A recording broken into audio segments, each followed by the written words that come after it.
folks, welcome to Homesteader News. Just out and about taking the dog for a walk, so I thought I'd show you a little bit about the country where I live and maybe just show you a few places that are kind of interesting. This out here is just some farmland. Old Wally, he's excited because he wants to go walk. Up there, I just noticed, that's a magpie nest. And they build these great, sometimes they're 10 times that size. They build them out of twigs. Really protected. Pretty dang good little architects, I'd say. So anyway, we're going to wander up in here. I was here not too long ago during deer season and dropped a nice little buck out in this area, so I thought I'd wander back up on through here and see if that herd of deer was still hanging out. These are some agricultural farming ponds, and the deer will usually get up in around these areas because there's lots of places for them to hide out. Farmers' fields where they can go feed and trees. So we'll see if those deer are still up in here somewhere.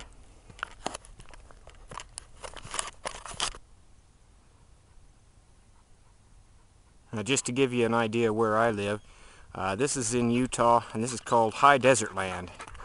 And it sits here at the foot of the Uinta Mountains. If you can see them way back in there underneath the clouds, that's the foot end of the Uinta Mountains range. And that's where most of our water supply comes from, because they're high enough up that get lots and lots of snow, and that's what provides the water that the farmers use in this area. Now, this land all looked like this before the homesteaders, like my grandpa, moved here, and they organized to get together to build ditches and waterways and ponds and circulate the water down so that the farmers could use it. And now we have some really nice farmland, ranch land in this area.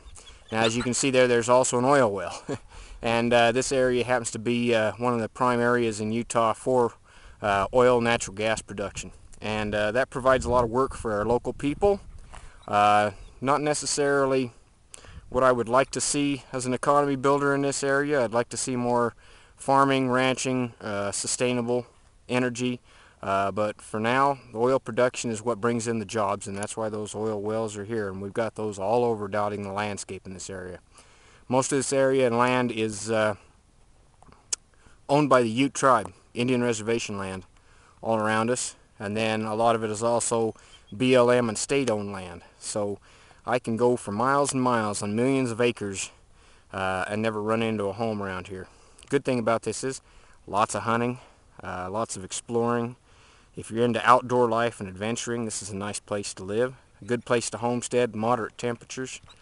High desert can be a little bit tough. Wintertime sometimes can be really cold, so you have to have an appropriately built home and know what you're doing to live in this kind of environment.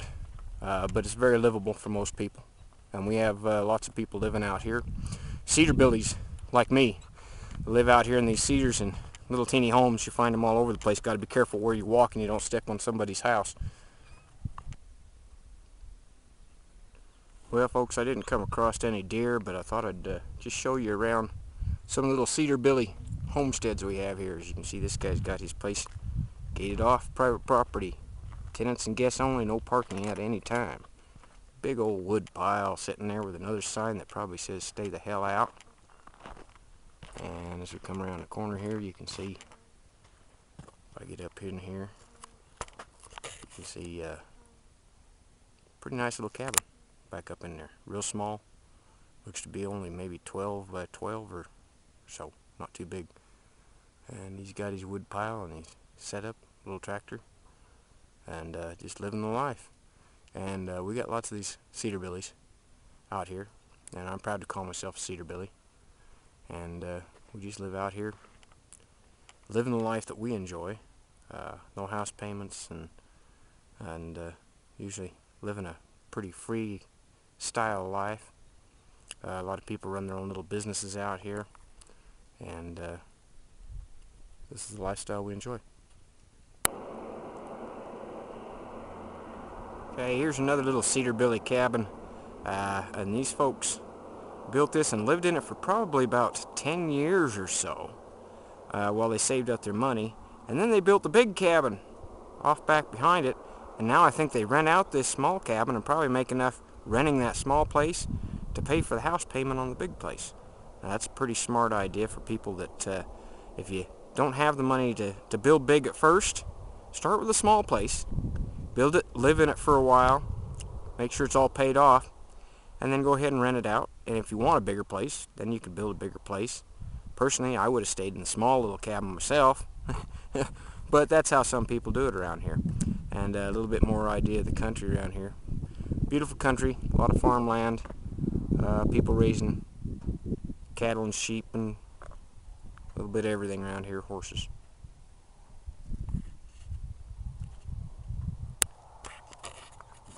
Just to give you an idea what some of the old homesteads looked like around here. This place actually belonged to my Aunt Verda. And it is actually plank walls. It looks like a log cabin, but it's actually plank walls, and the inside of those walls are actually filled with dirt. That's what they used to insulate that place with. It hasn't been lived in for quite a few years. It finally got to the point where it wasn't habitable anymore. But she lived there for probably 30 years and raised a family and kids, and now her kids have all kind of moved around and they have little homesteads around here. But that was my dad's sister, and that's where she lived and raised a family in just that little teeny place. It was a very nice little homestead at that time. They used to raise a lot of cattle and things around here. It's really kind of fallen apart since nobody lives here. It's a sad thing. But I'm guessing somebody will probably move on this property and build another house down here. Now this is the cabin that I grew up in. Only it didn't look much like this when I was a kid. My brother now owns this place, and he's done a lot of remodeling. When I lived here, this log cabin had been covered up with some gray asbestos shingles, which he took off, brought it back to its original look.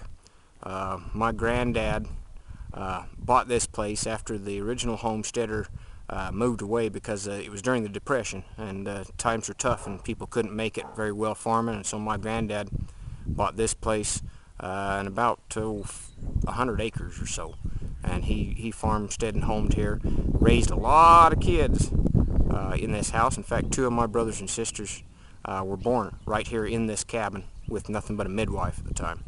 And my brother's added on to it. He's built on a nice big extension off the back to give himself and his family a lot more room. The cabin was just 2 rooms when we lived here, as you can see around the porch here. Not very large. I had a kitchen and bedroom on one side and another bedroom and a living room on the other side. And then we had a little cabin, which you can kind of see back there, which is in need of some restoring. And that was the bunkhouse, and that's where a lot of the kids would go and stay out there. And then when my family took over, my mom and dad took over this main house, then Grandpa and Grandma, they lived out there in that little cabin. And then when I was a teenager, I remodeled the inside of that cabin, and that's where I lived. And that's kind of where I got my experience living in small cabins and living a simple lifestyle, was right there in that little cabin. And my brother plans on restoring that this year and trying to fix it up and save it so that these old cabins don't get torn apart over time. So that's how a little old cabin that's over 100 years old can be remodeled and restored, saved, made very functionable, and looks real nice now. He's done a real good job on it. And he's now got about 20 acres and raises a few horses. He's not much into farming either, so he works for the oil field and makes a good living, but he still enjoys the simple lifestyle and the kind of the homesteading lifestyle, and that's how we grew up. So that's the cabin that I grew up in. Pretty nice little place.